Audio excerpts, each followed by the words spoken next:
Well, Daniel Merriweather, good to have you back at Undercover. Good to be back. Been a while. Yes. 2004, City Rules. Yeah. This record's been a long time coming. Yeah, man, it really has. I mean, I've been working on it. I mean, really, the album, I started writing it about 18 months ago. So it feels like a long time, but in reality, it's all the songs are pretty fresh, really, But yeah, I guess it was kind of like, I probably could have rushed out an album, after sort of Stop Me came out and all that in the UK, but I really just wanted to take my time with it and get it exactly how I wanted it. So I did that. I'm really proud of the album. Like, I wouldn't want to change a thing. Yeah, there was an album that wasn't released, wasn't it? The fifth season. Well, it was kind of like, really, it was a collection of songs. It wasn't really an album, and I think that's why I didn't ever really drop it. I think that, like, I really wanted to. I think there's a difference between just making a bunch of songs and making an album, and I think that's what I wiped the slate clean and sort of started fresh with Love and War, and now when I listen to it, it feels kind of like a complete package. You know what I mean? Yeah, because Love and War, it really caps off a very nice working relationship you've had with Mark Ronson over the last couple of years, doesn't it? Yeah, it caps it off. We don't speak anymore. Yeah, no, I've known Mark for probably 6 or 7 years now, and yeah.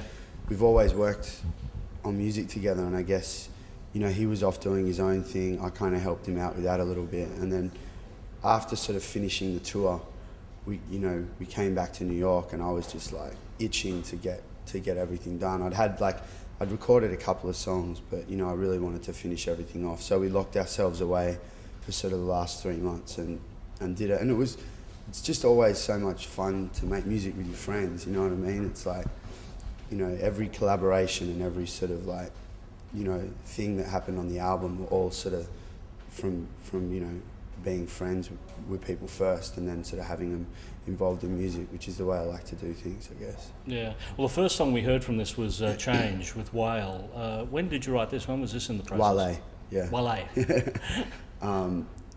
Yeah, no, we just came off tour, and that was sort of like, I've been on tour with Wale for, with Mark for a good 18 months really, on and off. And yeah, I guess that song kind of was spawned from everything that was sort of going on at the time. It was a lead up to the American election, and we were sort of, I think a lot of people had mixed feelings about how everything was going down there. It was sort of like, you had the situation in Israel that we saw on the news every day, and then you've got this, sort of 20 different facets of debate regarding the new president, you know what I mean? And it was kind of like, I guess, quite overwhelming. So I guess at that time it was fitting to write a song about it. I actually wrote the most part of that with a guy called Andrew Wyatt from Mike Snow. And yeah, he's brilliant. He sort of came up with that keyboard line, the piano line rather, and then the Dap Kings played on it, and then to get Wale on it, he literally sat down on his sidekick and wrote that verse in 10 minutes. I mean, he's just so quick. I mean, it makes no sense, but no, just joking. It actually makes perfect sense. It's a great verse.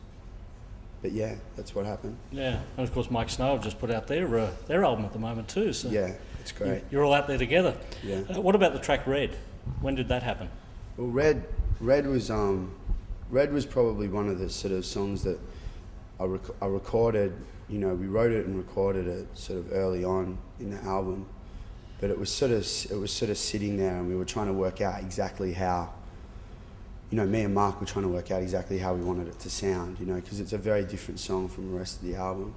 And then one day we got a couple of different musicians in. We didn't use the Dap Kings, and Sean Lennon came in, and Harper Simon came in as well, and they ended up playing all the guitars together. So the whole song is a guitar duet of the sons of these sort of, amazing musicians, which is kind of cool. I mean, like, Sean Lennon's an amazing guitarist, and so is Harper Simon, Paul Simon's son. So it was like this special kind of like moment where they both came in and played. It was kind of cool. Yeah. There's another track on there that's another big collaboration. It's Water and Flame. Tell us about that one. Yeah, well, Water and a Flame, I initially wrote that intending for myself to sing it. I wasn't going to have it as a duet. And then I realised if I, sort of moved a couple of words around, changed a couple of things in the second verse, that it'd sound, you know, be perfect for a duet. And I've known Adele for a couple of years, so, and she's kind of, you know, she's one of my favourite singers at the moment. I mean, she's just got such a beautiful voice. So I asked her if she'd do it, and she jumped on it, and it, you know, it's like one of my favourite songs on the album because of her.